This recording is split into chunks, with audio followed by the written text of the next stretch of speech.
All right, to the drama. You ready for the drama? Yeah. So there's a 4-year fight, and it goes through 2 Synod conventions, 59 in San Francisco, and then 1962 in Cleveland. And to make a very long and interesting story short, but you can read all the details in my book if the Lord gives me time. Martin Charlemagne, as I mentioned, there are overtures to remove him from his position. Now, anybody who knows anything about how a Synod convention works is stuff doesn't happen by chance, right? You have too many people, there's too much stuff going on, you got to organize it. So, the committee responsible for dealing with the overtures that refer to Charlemagne gets together with, first they have the open hearings. You know how they do that at a Synod convention. Have you ever been to an open hearing at a Synod convention? They're so boring today. Well, back in this day, they were not boring. I mean, it's total chaos. 900 people showed up for the open hearings with Charlemagne at the Cleveland Convention. 900 people. If we get 9, at one of ours, I'm pretty happy. Well, actually, I'm not happy at all. Just don't show up and then we can close. But anyway,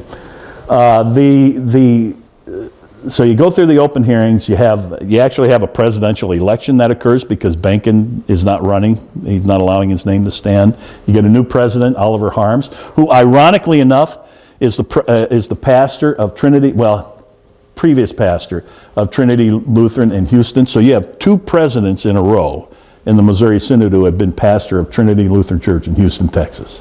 That's something. Anyway, that's an aside. So you elect a new president. There's other stuff that goes on constitutionally regarding a brief statement, things like that. All very interesting. But everybody's waiting for the Charlemagne stuff because 900 people showed up for the open hearings. So finally, this comes to the floor of the convention. And the committee that's responsible for it has already worked out what they're going to do. And what they do is say, we have spoken with the chairman of the convention, Dr. Benken, right? He's still chair. And we have spoken with Professor Charlemagne. And Charlemagne, has asked for permission to read a statement to the convention.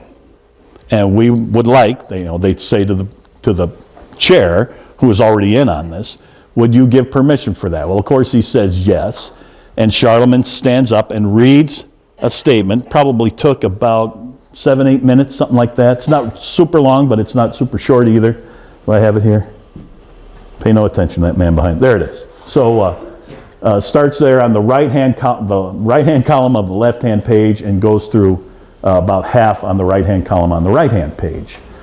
And long story short is that he apologizes to the Synod for creating turmoil over the previous 4 years with the questions he's raised. And he says, I admit I raised the wrong questions. And here's what I should have asked instead of what I actually did ask, which, of course, he didn't ask. He stated the book of God's truth contains errors. Then he says, I promise from here on out that I won't bring this stuff up again in this form, and that any further stuff that I say, I will run through a committee of my peers before I put it out, which means his colleagues at the St. Louis Seminary. And then he says, and you perhaps saw the word in the previous slide, I would like to withdraw 4 pieces, including this inerrancy of Scripture that we talked about before, but 3 others as well. Now, the key word, of course, is withdraw.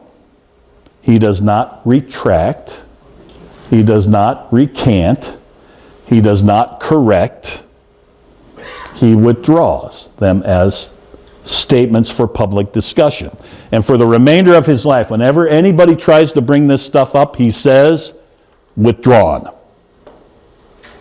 We can't talk about them because the Synod says, okay, Synod accepts this as a resolution of the thing.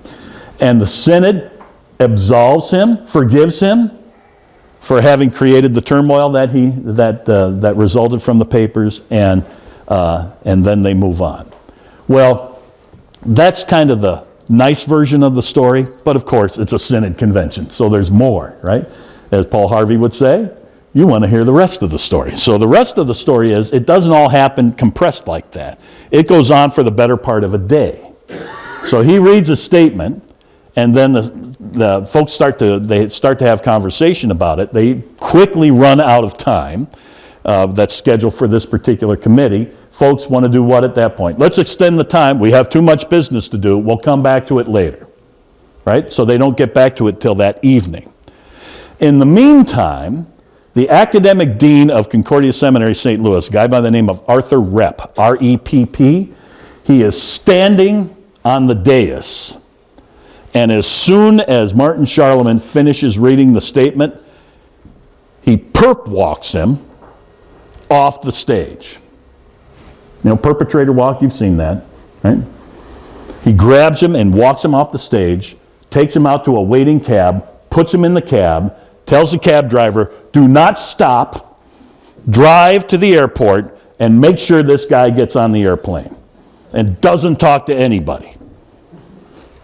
Because, says Rep, who's Charlemagne's boss for all intents and purposes, if somebody comes after him, he won't be able to restrain himself. He'll start a fight, an argument, and the whole thing will be undone.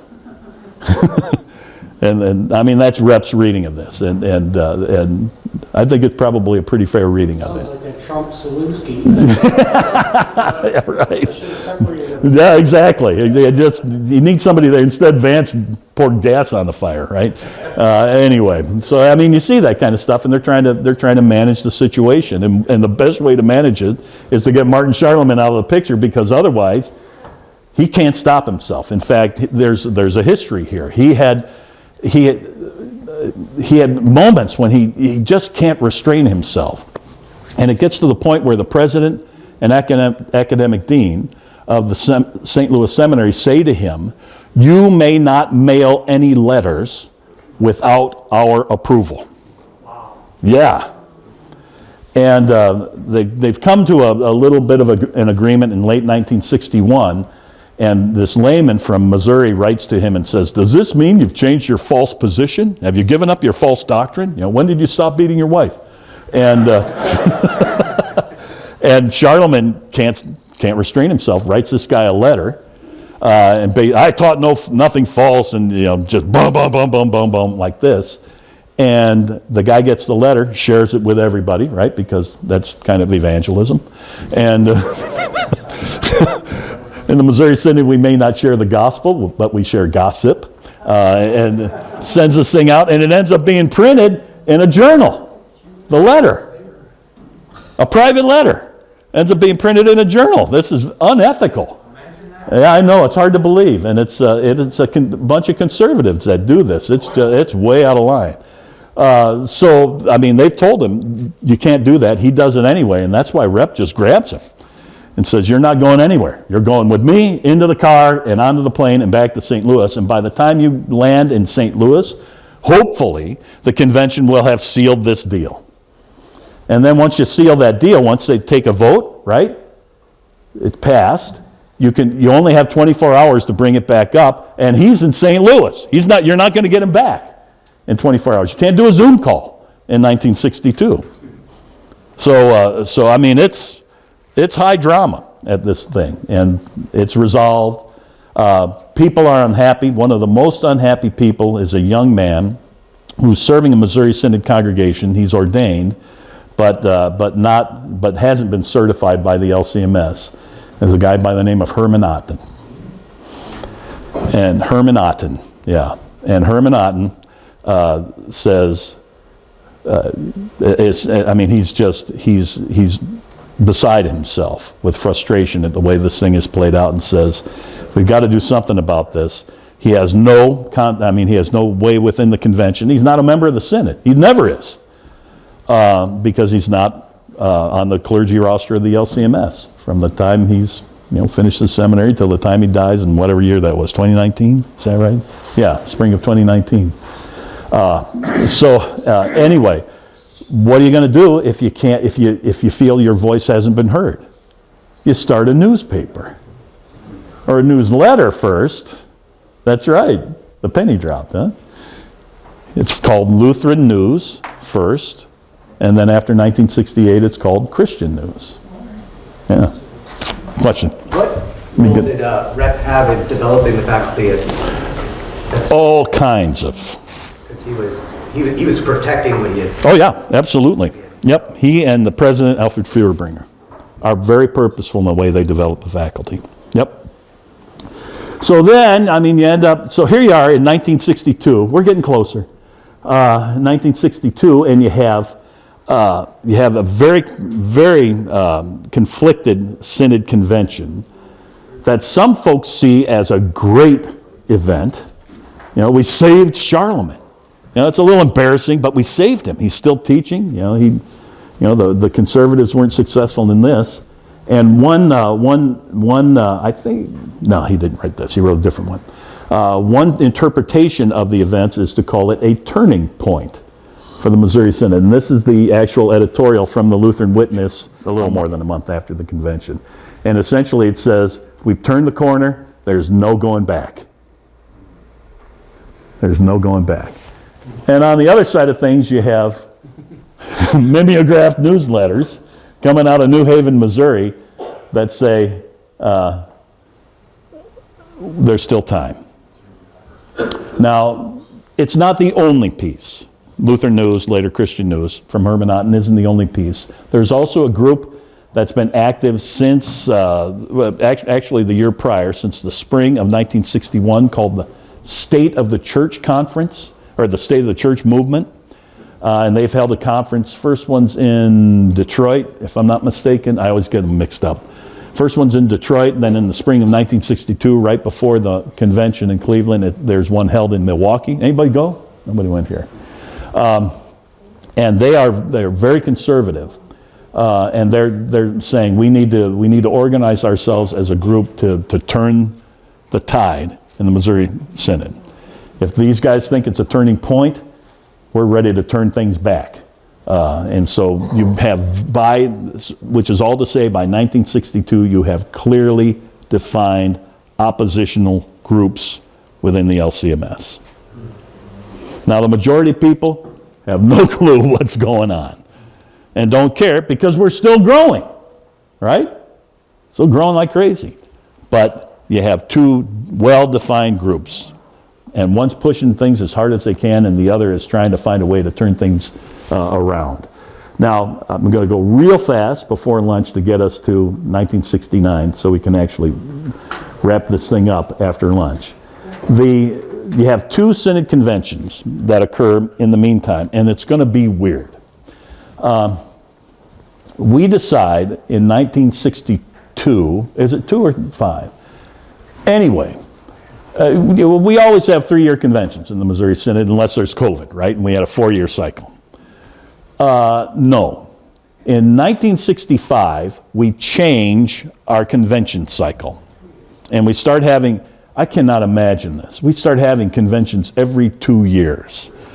What? No. Well, you did. District too. I mean, so every other year. So you're going to a convention every year.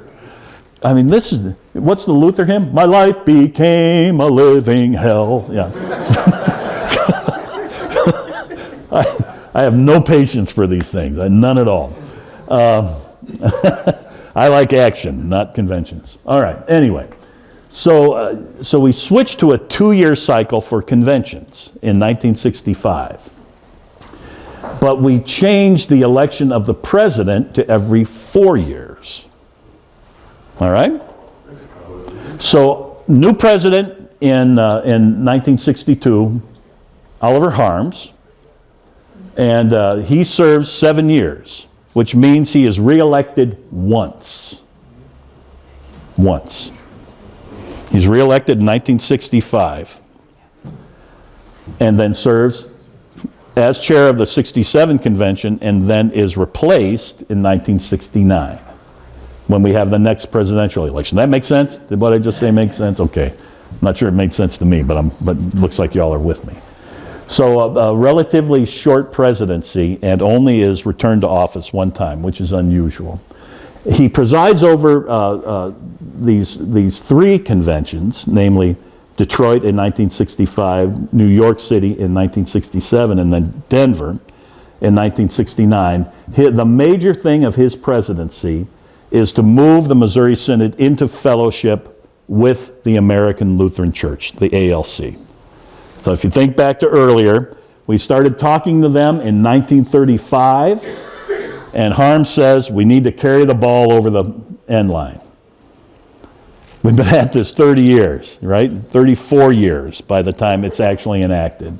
And he puts his entire presidency on this one issue, to get ALC fellowship, and he succeeds. In the process, of course, he ends up unelected.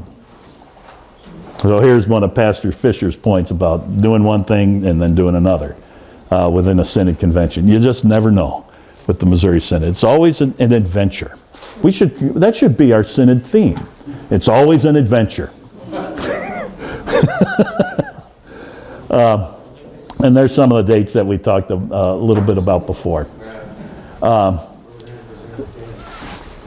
At the 65 convention is a disaster for these conservatives that are beginning to organize. They lose everything. Everything. And what happens is, three things primarily happen at the 1965 convention in Detroit. The first is we agree that we're going to become members of that group on the bottom, the Lutheran Council USA. Everybody calls it LUCUSA. So we say we're going to be part of LUCUSA, which is effectively we're done with the WELS and ELS. You cut off the anchor, and now we're free to move. Now, there are people that use that kind of imagery. So we say we're part of this, and that's one. Two, we adopt a series of documents, it ends up, theses would be a better way of putting it, called the Mission Affirmations. And the Mission Affirmations essentially take mission out of the realm of doctrine and put it more into service. And also essentially say that the Missouri Synod doesn't make claim to be a representation of church in any way, shape, or form. We're just part of the overall Christian movement. And so we want to recognize everybody else. Everybody else. All right? So that's pretty radical stuff. And we're just starting to understand, I think, today, historically, the impact that has. So that's two. And then third, and this is really important as well, we say we're ready to participate in what is called the Inter-Lutheran Commission on Worship, the ILCW. And the ILCW is going to produce a new hymnal. And the hymnal is going to be for the merged church that is comprised of the LCMS, the LCA, and the ALC. That's the dream. We're going to have unity among Lutherans in America that will encompass more than 95% of those professing to be Lutherans here in the United States. If we can get those three together. They're thinking big. You got to give them that, right? And so there's commentary on this, and I like to refer to this particular commentary. A young pastor who calls himself a liberal. He criticizes his colleagues because they call themselves moderates. He says there never has been a moderate in the LCMS in any way, shape, or form. They're all crazy. And I'm a crazy lib. So this man's name is Richard John Newhouse, maybe, who later on is seen as a conservative, fire-breathing conservative. But anyway, he writes a little article in an unofficial publication called Una Sancta, called A Song of Three Synods, and in it he says, the Missouri Synod as we knew it is dead. Thanks be to God. We're a new church. We did it. Detroit did it. And he misses what's actually going on in the Synod completely.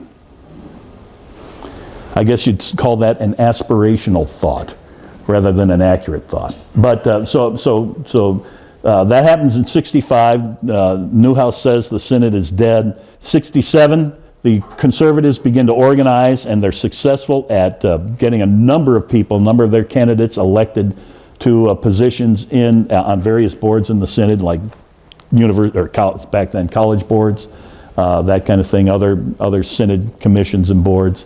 They're pretty successful in this regard, and the result is that they're emboldened for 1969 when Harms is going to be up for president again. And so they spend the 2 years from 1967 to 1969 organizing themselves down from the synod level down to the circuit level.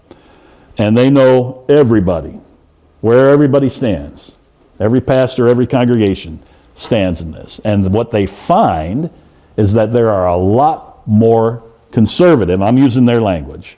You know, the Missouri's left we call moderates, Missouri's right we call conservatives, that's what they called themselves. There are a lot more conservative pastors and congregations than we thought. And the voice of the moderates is, the volume of it is much louder than it should be in terms of their numbers. So, if we're going to take a run at Oliver Harms, if we're going to try and turn the synod, 1969 is our best chance, because if we don't get it then, we're going to 1973 before we have another chance at changing the leadership of the synod. That's a long time. 65 to 73, 8 years, right? So they'd go all in on this thing. And when they come into Denver, they're well organized. The conservatives are. They have courtesy shuttles that are waiting at old Denver Stapleton Airport. Anybody out flying to Stapleton back in the old days? Yeah, exactly. So you fly in, you come in. If you've ever been to a synod convention, you're kind of like, what in the world? What in the world's going on? So here's a friendly Missouri synod person with the sign: Synod shuttle. Well, it's a conservative. And you hop on the shuttle, and you're driving down to your hotel. And folks are on the shuttle with you. They wear fish hooks in their lapels, so you know who's on your side. And they'll say to you as you're traveling, so who are you voting for president tomorrow? Because it's Friday, the 11th. Who are you voting for president? Well, I'll probably vote for Oliver Harms. He's the incumbent, right? Have you ever thought about Jack Preuss? Who's Jack Preuss? They don't know him very well. I mean, the conservatives know him, but he's been president of the Springfield Seminary since 1962, as I mentioned. Well, you ought to think about Jack Preuss. You ought to think about Jack Preuss. So, a couple of things I'll just point real quickly. There's John Teachin and Jack Preuss. The two of them are elected to their positions within 2 months of one another, for all intents and purposes. John Teachin is elected president of Concordia Seminary, St. Louis, May 19th, 1969, and Jack Preuss is elected July 12th, Saturday, July 12th, 1969. There's a long story behind all this. I'll keep it as short as I possibly can, but the reason there is an election for president there are two reasons. There's an election for president at Concordia Seminary, St. Louis in this year. The first is the bylaws require you to retire as president when you turn 65. And Feuerbringer is turning 65, the president, sitting president. So he has to retire. He doesn't have to leave the faculty. He can stay on the faculty, but he has to retire as president. So Feuerbringer says, if I have to retire, I'm retiring before the synod convention. Because we have a friendly president, Oliver Harms, who will work with us here at Concordia Seminary, St. Louis, and therefore there's a better chance we'll get somebody who's more in line with us as the next president. Well, it works out, and they get John Teachin, who's an interesting figure in his own right, and that's John Teachin on the left with his bling. All right. Then, and Feuerbringer was right to be concerned, because just a couple of months later at the Denver Convention, Jack Preuss gets elected. Now, the way in which this happened is astounding. Everybody is arriving on the 11th, Friday the 11th, and coming in with their courtesy vans and getting into their hotels and the like. They go out to Red Rocks for an opening gathering that evening, and then they come back, and the convention proper starts its business on Saturday morning. First thing, you know how this is. First thing you do is standing rules, right? Boring. And then you have the president's report. So Oliver Harms gets up and gives his presidential report. And it's all about, of course, ALC fellowship. We got to go into fellowship with the ALC. He finishes his report, standing ovation. So everybody's looking around going, oh, well, that says something about what we probably can expect with the election. The election's coming later in the morning, later in the early afternoon, actually. Next speaker, and this was different back then. The next speaker is the, for lack of a better way of putting it, the chief administrative officer of the synod. A guy by the name of Walter Wolbrecht. Everybody called him Pat. And Pat Wolbrecht had a significant amount of influence and power in his position as the kind of the overseer of the operations of synod, day in and day out. And folks had consistently called, they called him the power behind the Harms throne, but in their less charitable moments, they called him Pope Wolbrecht. All right? So Wolbrecht gets up and gives his speech as the chief administrative officer. And he says, I've been thinking about what I should say. And people told me it's kind of dangerous to depart from a formal report, but here goes. And he gets up and he says, I have never seen anything like I've seen in the last few days, in the last few weeks, in the last few months, when there was a concerted effort to unseat a president. And this is wrong. And boom, then he goes on for another 10 minutes or so about how specifically this one person has been advanced, namely Jack Price, J.A.O. Price, has been advanced to unseat Oliver Harms. And this is not how we do things in the Missouri Synod. And he finishes his speech and he gets a standing ovation. And then it's time for lunch. As lunch is organizing, Price, again, he's president of the Springfield Seminary, so he's no stranger to this kind of stuff. He goes to President Harms, and he says to Harms, everybody knows Wolbrecht was talking about me. Everybody knows it. May I speak to the convention when we come back into session? And Harms, being the gentleman that he is, says, of course. Since you've been targeted, we're going to let you talk. And so Jack Price gets up as soon as everybody comes back and says, I agree with Pat Wolbrecht. We don't want electioneering in the Missouri Synod. It's bad. That's the short version. He goes, it's about 5 minutes, but he essentially says, I had nothing to do with any of this stuff that was referred to earlier. I'm happy where I am as president at the Springfield Seminary. I'm not seeking this position. You should, when we get to the vote for who you think you ought to vote for. And Jack Price gets a standing ovation. And more than that, the guy whom many of these delegates didn't know, had never seen, hadn't heard, now had a face and a voice with the name that perhaps they'd heard in the van or whatever else, the other conversations that went on over lunch, and said, young, Harms a little bit older. He was suffering with cataracts, so he was struggling to read stuff. He had a problem with his voice during the convention. And here comes this young dynamo, Jack Price, who they never would have seen if it hadn't been for Pat Wolbrecht criticizing him. Isn't that great? I love the Missouri Synod. I'd go to a convention if they were all like this. What Pat Wolbrecht was referring to especially was a little tiny thing that appeared in the Denver Post on the morning of January 12th. A little tiny, I actually have a full page. And it's just this tiny little thing. And then there's a an article on the side that says, talking about the Missouri Synod Convention that's coming up. But this is what Pat Wolbrecht was referring to, that somebody had put an ad in the Denver Post saying, well, I'll blow it up so you can see it. Dr. J.A.O. Preuss for president of the Lutheran Church Missouri Synod. And this is what sent Wolbrecht over the edge when this thing appeared, because he was convinced that it was a conservative conspiracy to unseat Oliver Harms. Out of the Atlantic District.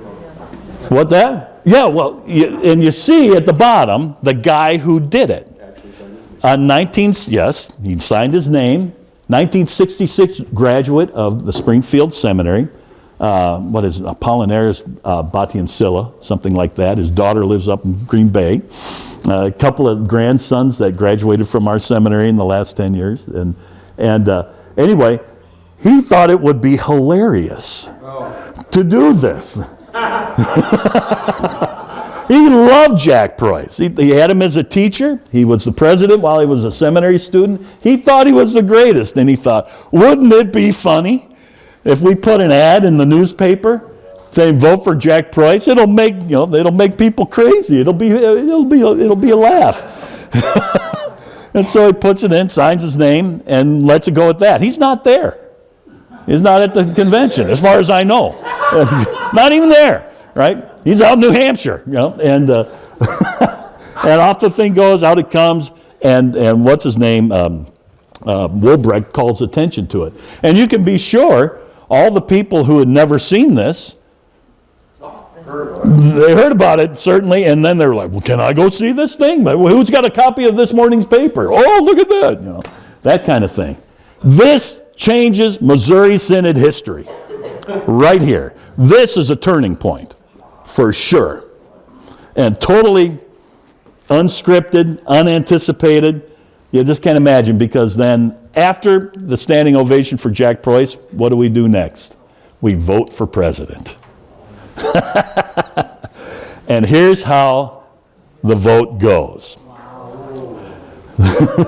Now, a little interpretation. I'm trying to go quickly. A little interpretation. At this point in the Synod's history, you did not nominate before the convention. All nominations were done at the convention. And you had your first ballot on the left there, the left-hand column after the names. You had a primary ballot. And in order to be elected president on the primary ballot, you had to receive 75% of the vote.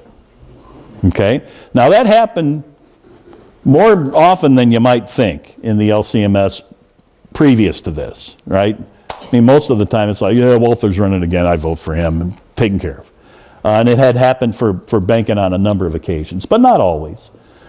So when you see 48.61% for Preuss on the primary ballot, even if he had 50.1, he would not have been elected. He needed 75%. But the folks who are tallying the vote see this and go, and of course it's the Missouri Synod, so you can't keep it to yourself, right? You gotta, each one reach one, you gotta tell somebody. So folks are like, holy cow, we got a race on our hands. So he gets 436, Preuss does, 436 on the first ballot. The top 5 are going to be the guys who go to the actual first election ballot, and with ballot 1, you can be elected with 50% of the vote, right? So that kicks in, that bylaw kicks in at that point. You see the 5 who are involved. Down at the bottom is Ed Weber, who's district president of Michigan. Sorry, this is a bad way of putting it, but it's the easiest way. He's the hardline conservative. Ted Nickel, who's a longtime member, he's chairman of the CTCR at this point in time. The only person who served longer as chairman of the CTCR than Ted Nickel was me. Benken is Lloyd Benken. I think it's Lloyd. It's one of Benken's sons. Then Oliver Harms and Jack Preuss. So Jack Preuss, and you can see it's a 2-man race right from the get-go. And Preuss doesn't have a big lead, but it's not insubstantial for as far as Missouri Synod goes. How many did Barry win by in 92? 8? Something like that. I mean, it was just a handful. So this is a landslide compared to that. All right, so everybody, the whispering starts. We got to have another ballot, so we go to the next ballot. And that afternoon, the Saturday afternoon, and as folks go off to dinner, they're tallying the ballots again. Jack Preuss increases his numbers significantly, mostly from, maybe Oliver Harms, if you look at this, because Benken goes up, Nickel goes up, Weber stays the same, and Harms loses votes. Isn't that something? And this isn't like today. Today, if you go to a Synod convention, if you're saddled with that punishment from the Lord, it happens immediately, and you vote now. Boom. If you're a Chicagoan like me, vote often. And everybody then you vote and you stand there, you sit there like this, looking at the screen. Isn't that how it looks? Everybody looking at the screen, and 7 seconds later, boom, you have results. Not here. It takes a lot of time to tally 900 some votes, 932 in this particular case. And of course, you see more people show up for ballot 1 than are there for the primary ballot. You have 932 as opposed to 937. We're going to peak at 939 on ballot number 2. So Preuss gets 4.89%. Now, if I could do math, I would ask myself to say, did he need one more vote? Is that all it was, or 2? But doesn't get him. So now we have to go to ballot 2 proper, although it's ballot 3 if you include the primary. And everybody says, let's do it before dinner so we can have results tonight. All right? So they do. They take that ballot, and then the the folks tallying the ballots have to work over dinner, and they come back after dinner, and 50.16%. Jack Preuss has gone up another 6 votes to 471. Harms has 416, followed by Benken and Nickel. You can see, both those guys take small hits, but not significant. But what jumps out, several things jump out to me here, but one that does is that Harms never gets back to where he was in the primary ballot. So there was significant uncertainty. And one of the things I think that contributed to that was, I know this is going to be hard to believe, but we were having financial troubles in the Missouri Synod in the 1960s and 70s and 80s, 90s, 2000, anyway. But we had this big deal, and we're really having financial troubles. And so Harms comes up with this idea that we're going to have a major fundraising campaign, and he's going to call it the Ebenezer campaign. And what you do in the Ebenezer campaign is that you, on your birthday, give a gift to the Synod. And they had a whole incredibly complex way of figuring out what you should give on the basis of your age, which nobody read and nobody did. And so this big ballyhooed fundraising thing goes plunk. It just falls flat. And folks said what? Harms is no leader. He can't raise the money to keep the Synod operative. All he's concerned about is ALC fellowship, and he'll do it at the expense of the mission of our church body. So I'm utterly convinced that he took a hit that way. But there are other, you see it from here, folks are not totally sold on Jack Preuss either. However, that being said, a 6% victory over against a sitting president is pretty significant in the Missouri Synod. There have only been, I got to get this right, I haven't thought of this before. There have only been 4 instances when a sitting president has not been returned to office. The first is Pfotenhauer in 1935 when Benken is first elected. The second is this, when when Preuss unseats Harms. The third is 1992, when Ralph Bowman is unseated by Al Berry. And the fourth is 2010, when Matt Harrison unseats Jerry Kieschnick. It doesn't happen very often. So when it does, it's pretty significant. And this, I'm flying without a net. I'm on the trapeze without a net here. But I think this is the second largest victory for a non-incumbent going against an incumbent in the history of the Synod. The first is Harrison unseating Kieschnick in 2010. Price was, I figured it out, it was actually 2 votes. 2 votes, thank you. Yeah, on ballot. 1 vote would have tied at 50%, and then 1 more vote would have put more. No kidding. Yeah. Wow. Thank you, man. So this is high drama. So they announced this, right? Of course, everybody's coming back from dinner. John Tejan tells a story in his memoirs that he and Preuss had gone out to dinner together, of all the ironies previous to this, and they were rushing back because they were late for the opening of the session, and Preuss wanted to hear what the results of this were. And as they're coming in through the door, Oliver Harms says, "We have an election. Would President Preuss please come forward?" And the Synod goes kind of into shock, as you might imagine, and the moderates get mad. And they issue a whole series of challenges in quick order, saying, this has to be wrong. This can't be right. This can't be right. They didn't walk out? They didn't walk out. But they asked, somebody actually proposed, made a motion that we re-ballot number 2 because too many people had gone to dinner early. Yeah, exactly. Thank you very much. Now, nobody's seeing these numbers on the floor, just so you're aware. I mean, we see them after the fact.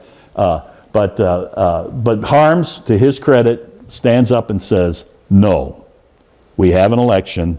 I've invited the new president forward." And so Preuss comes up. And what does Preuss say? "I'm shocked. I'm not prepared for this. And I need to talk to the Board of Control of the Springfield Seminary. I'll let you know on Monday if I accept." And everybody's kind of like, okay. and then everything kind of goes on. And Monday morning, of course, he gets up and says, "I accept."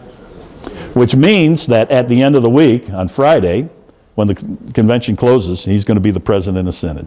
Just that fast. Boom. Not like today, where we, push it out to the end of August, beginning of September, and have an installation, that kind of thing. Bam!